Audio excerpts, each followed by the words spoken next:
네, 오늘은 캐논의 오토보이 J 사용법에 대해서 한번 알아볼 텐데요. 필름 카메라에서 그 디지털 카메라로 넘어가는 그 과도기 때 나온 카메라이기 때문에 캐논의 필름 카메라의 웬만한 기능들이 모두 집약되어 있는 아주 좋은 괜찮은 카메라라고 볼 수 있겠고요. 렌즈 먼저 보면 38mm에서 85mm라고 돼 있잖아요. 요거를 뭐 되게 어렵게 여기 막 되게 어렵게 생각하시는 분들이 있는데 저희 인간들의 눈의 화각이 50mm예요. 그렇기 때문에 모든 카메라의 렌즈들은 50mm로 기준을 잡아요. 그래서 50mm보다 작으면 광각, 크면은 망원으로 분류가 되는데 38mm에서 85mm는 준 광각에서 준 망원으로 커버한다고 보시면 되겠고요. 이게 38mm면은 50mm보다 12mm 작기 때문에 저희 인간들이 눈으로 보는 것보다 조금 더 같은 사물을 봤을 때 조금 더 작게, 조금 더 넓게 보여준다고 보시면 되겠죠. 그래서 저 같은 경우에는 망원은 잘 쓰지 않고 보통은 이 광각으로, 최대 광각으로 많이 사용을 하는 편이에요. 예, 사용해 보시면 좀 이렇게 50mm 이상 넘어가면 좀 답답하다고 많이 느끼실 수 있어요. 뭐 너무 꽉 차게 나온다든가 사람을 찍을 때, 예, 가까이 있는 사람을 찍을 때. 그래서 저 같은 경우에는 38mm로 주로 촬영을 하고요. 네, 그럼 필름을 넣는 법부터 해서 사용법에 대해서 한번 알아보도록 할게요. 필름실은 이쪽 레버를 아래로 당겨서 열어주시고요. 이쪽에 튀어나온 부분에다가 필름을 이렇게 끼워주세요. 끼워주시고 필름을 쭉 잡아당겨서 한 요정도, 네, 요정도까지 잡아당기신 다음에 요 위에, 예, 그대로 얹어주세요. 이렇게 이 정도 되게 이렇게 얹어주신 다음에 뚜껑을 이렇게 닫아주시면 전원이 꺼져 있기 때문에 지금 인식을 못하고 있거든요. 전원을 켜볼게요. 네, 지금 필름이 감기면서 이쪽에 숫자가 1이 나오면서 필름이 인식이 됐죠. 근데 여기 숫자가 1이 안 나왔을 때는 보통은 너무 짧게 빼신 분들이 잘 인식이 안 되거든요. 그럴 때는 필름을 좀 더 잡아당겨서 적정 길이에 맞춰서 넣어주시고요. 너무 길게 빼신 분들은 다시 필름을 말아가지고 적정 길이에 맞춰주시면 되겠습니다. 이렇게 해서 필름 장착이 됐고요. 이때 전원을 껐다 키면 이 상태가 지금 오토 모드 상태예요. 네. 네, 이 상태가 오토 모드 상태거든요. 여러 가지 복잡하게 세팅을 잘못하셨으면 껐다 키시면 오토 모드로 자동으로, 네, 다시 켜집니다. 이 상태는 이제 어두우면 자동으로 후레쉬를 터트려주고 밝으면 후레쉬를 꺼주는 자동 모드이기 때문에 보통 이 상태로 많이 촬영을 하게 되실 텐데요. 촬영하는 방법은 이렇게 반 셔터를 한번 눌러보세요.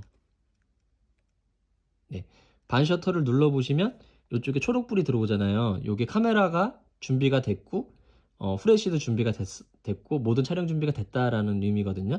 그 상태에서, 네, 꾹 눌러서 촬영해 주시면 돼요. 네, 꽉 누르지 마시고 살짝, 네, 살짝 이렇게 반 셔터. 근데 뭔가 지금 후레쉬가 충전이 안 됐거나 뭐 초점이 안 맞았거나 뭐가 문제가 있으면 이렇게 불이 깜빡깜빡 거려요. 그럴 때는 촬영이 안 됩니다. 그럴 때는 다시 반 셔터해서 이렇게 불이 완전히 들어온 상태에서 반셔터 눌러서 꽉 눌러서 촬영. 네, 반셔터로 초점 잡고 꽉 눌러서 촬영 이렇게 해주시면 돼요.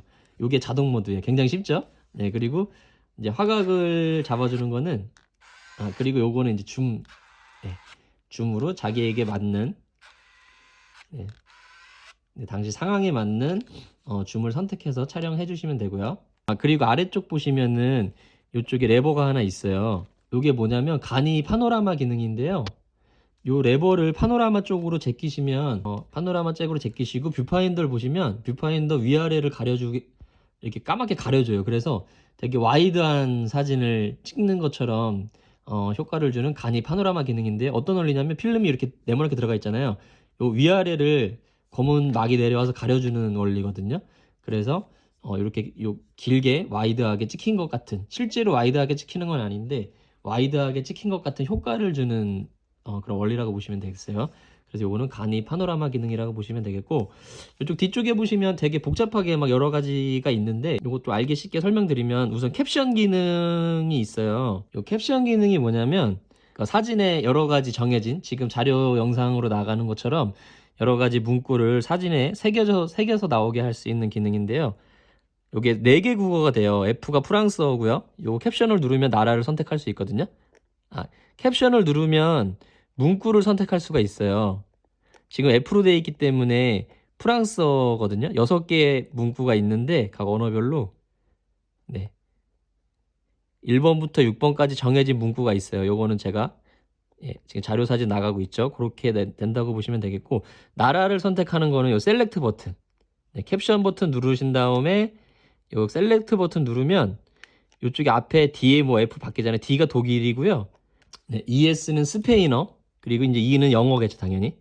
프랑스. 이렇게 해서 4개 국어로 각 언어별로 6개의 문장을 새길 수가 있고요. 사용 방법은 요 나라를 이렇게 패션을 누르시고 셀렉트로 나라를 선택하신 다음에 요 캡션을 눌러서 해당되는 문구를 선택을 해주시면 됩니다. 그러면 그 문구가 사진에 인쇄가 돼서 나온다고 보시면 돼요. 네. 그리고 또 데이터 기능도 있는데 이쪽에 표시되는 대로 사진에 인쇄가 돼서 나온다고 보시면 돼요. 그래서 요 연월일이 나오게도 할 수 있고요. 네, 뭐 일월 년이 나오게도 할 수 있고요. 뭐 시간이 나오게도 할 수 있고, 요 점점 표시는 데이터백 오프 기능이에요. 요거는 캡션도 오프되고 데이터백도 오프된다고 보시면 돼요. 네, 그렇게 사용해 주시면 되고요. 그리고 변경 방법은 요 연어들이 있잖아요. 바꾸고 싶은 거를 셀렉트를 선택해요. 셀렉트를 눌러주시면 바꾸고 싶은 게 깜빡깜빡 거리거든요. 네, 깜빡 거리죠. 그거를 세트 버튼을 눌러서 변경을 해주시면 됩니다. 쉽죠? 그리고 모두 세팅이 끝나면 데이터 버튼 다시 눌러주시면 깜빡임이 없어지면서 세팅이 된 거예요. 네, 어렵지 않습니다. 막상 해보시면 별거 아니라고 느끼실 거예요. 그리고 후레쉬 모드. 후레쉬 모드 이렇게 지금 후레쉬 모드 눌렀을 때 이렇게 후레쉬가 들어와 있잖아요. 요거는 후레쉬를 무조건 켜겠다라는 뜻이에요. 후레쉬가 어둡거나 밝거나 상관없이 무조건 켜겠다. 그리고 요거는 반대로 후레쉬를 무조건 끄겠다라는 표시겠죠. 그리고 요거는 야간 인물 촬영 모드인데 야간에 사람을 찍으면 눈이 그 빨갛게 나오는 현상을 정목 현상이라고 하거든요. 그 정목 현상을 방지해주는 정목 현상 방지 모드라고 보시면 되겠어요. 후레쉬가 터지기 전에 살짝 한번 후레쉬를 더 터뜨려가지고 그 정목 현상을 방지해주는 기능입니다. 네, 요거는 정목 현상 방지 기능이고요. 좀 전에 보여드렸던 그 모드랑 거의 같다고 보시면 돼요. 그리고 요 상태는 이제 오프 모드라고 보시면 오토 모드라고 보시면 되겠죠. 네, 어두우면 후레쉬를 켜주고 밝으면 후레쉬를 꺼주는 오토 모드. 보통은 요 상태로 많이 사용하실 텐데 그렇게 사용해 주시면 되고요. 그리고 요게 꽃 모양이 있는데 요게 접사 모드예요. 요거 접사 모드를 누르면 렌즈가 이렇게 튀어나와서 이쪽 렌즈 보면 지금 마크로 0.45m라고 돼 있잖아요. 요게 접사 모드에서는 보통은 접사 모드 전에는 보통 1m 정도의 촬영 거리를 띄워야 되는데 접사 모드에서는 요 45cm, 최대 45cm까지 접사가 가능하기 때문에 그래도 뭐 엄청난 초정밀 접사는 아니지만 간이 접사 모드이기 때문에 굉장히 가까이에 있는 거를 찍을 수 있어서 굉장히 좋아요. 저도 이 자동 컴팩트 카메라에는 이 접사 모드가 그래도 조금 고급 카메라들만 들어가거든요. 그래서 접사 모드는 쓸 일이 의외로 많은 카메라입니다. 기능이에요. 뭐 가까이 있는 음식 사진을 찍는다거나 할 때 굉장히 유용하게 많이 쓰이는 기능이라고 보시면 되겠죠. 네, 그리고 이쪽에 보시면 리모컨 표시가 있는데요. 리모컨이나 셀프 타이머 표시가 있어요. 이 상태에서 셀프 타이머를 찍고 싶으면 요 셀프 타이머 리모컨 표시를 누르고 이렇게 표시가 된 상태에서 셔터를 눌러주시면은요, 지금 깜빡거리죠? 네.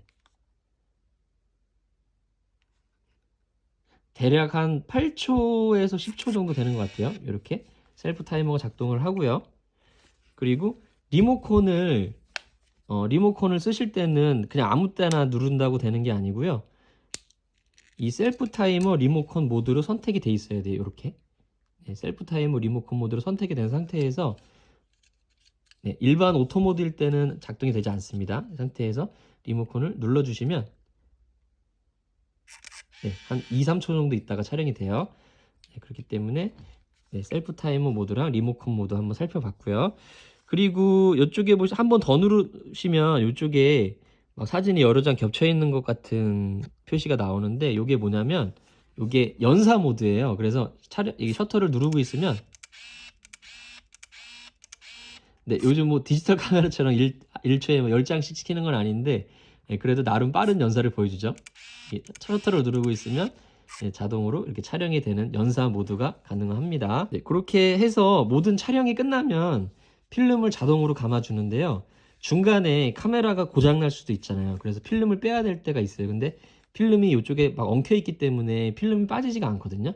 그럴 때 여기 쏙 들어가 있는 비상감기 버튼, 네, 카메라에 문제가 생겼거나 중간에 필름을 급하게 빼야 될 때 이 비상감기 버튼을 뾰족한 걸로 눌러주시면 이렇게 감깁니다, 필름이. 네, 보통 때는 다 쓰면 필름을 자동으로 감아주지만 중간에 필름을 빼야 될 때, 그럴 때 급하게 빼야 될 때는 이 뾰족한 걸로 이걸 눌러주세요. 오작동을 방지하기 위해서 이게 쏙 들어가 있거든요.